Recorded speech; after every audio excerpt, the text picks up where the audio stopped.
allocation based on usage. When we think about this, we're basically looking at it from a standpoint of we've got this award.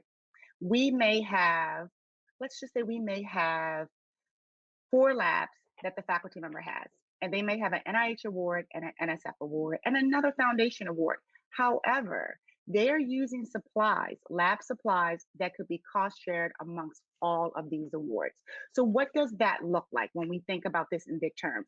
Now, some of you probably have lots of faculty members that you work for, and they could be sharing labs, and they all could be using this. So very important when you think about allocating costs, you want to think about what is going to be your method and how are you going to use it. One, you want to think about documentation.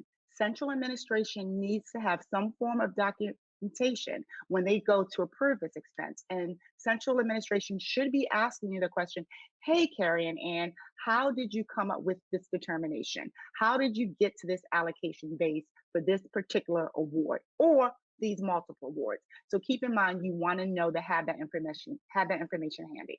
The second thing that you want to know about this also is you want to know that if it changes. So in the middle of this, you're working with a faculty member and he decides, you know what? I'm no longer going to use 001. I'm going to use 004. We need to make sure that each time they change the allocation, you actually have this written down so you can go back and go, this is the reason why it was changed. For me, I always look to the faculty member, the principal investigator, or sometimes even the manager, the lab manager, whoever is responsible for allocating these costs and providing the cost centers that we're supposed to use to allocate the costs is the person I'm going to follow up with. And I'm going to have them send me an email. I'm going to take that email and make sure I file it or put it on my computer in the same folder. So if someone from central administration comes to me, I can say, this is how the faculty member got to the determination of allocating the cost. So for an example, as we walk through this, and you can read this on your own, I'm just going to focus on the part of the computer system is solely used for projects A and B, right?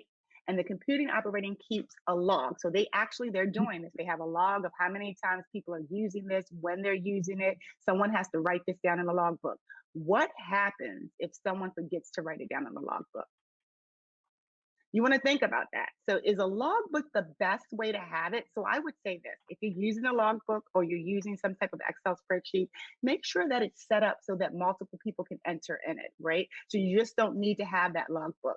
And also you want to know if someone's not in the lab to actually log this information, make sure that they can send an email or something to someone else. Have a second avenue to ensure that you're getting the best up-to-date information about how the expenses and how they're being charged. So a reasonable base to allocate the expenses would be right here. Project A assistant, 100 combined user hours a month, and project B, 80 combined users hours a month. So we're allocating this not based on the actual supplies, but actually based on the assistants. This is a very easy way to do this.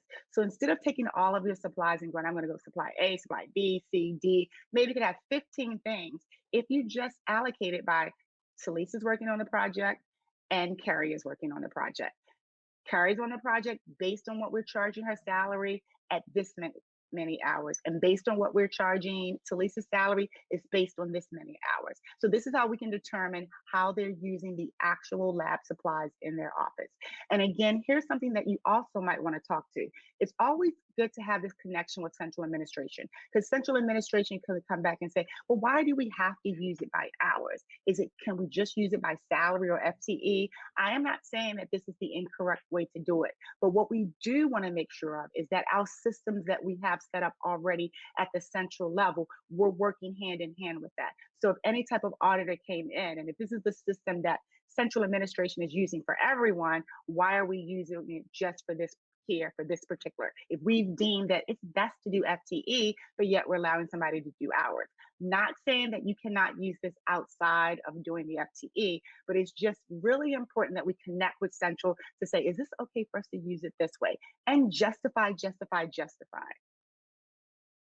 And so as you can see, this is how this would work, and it's listed here. So project A would be 556 based on the number of hours that they were using, and then it would be $444 that would be allocated for the person on working on project B. Again, this is a nice way to use this, but we want to be working in tandem with central administration. And more importantly, we want to be checking back with the PI, the principal investigator, to make sure this is what they want us to do, to make sure that they're in agreement. What we don't ever want to happen is that I'm the department administrator working with the faculty member, I'm assuming, and we know what happens when you assume, all of a sudden central administration gets involved, and then the faculty member goes, well, you know what, I don't think I said that, Tolise. I think I would have never picked that way. So let's be in line with everything. You're going to document whatever that PI says, and then again, you're going to make sure that you're staying within the policy and procedures that you're using at your institution.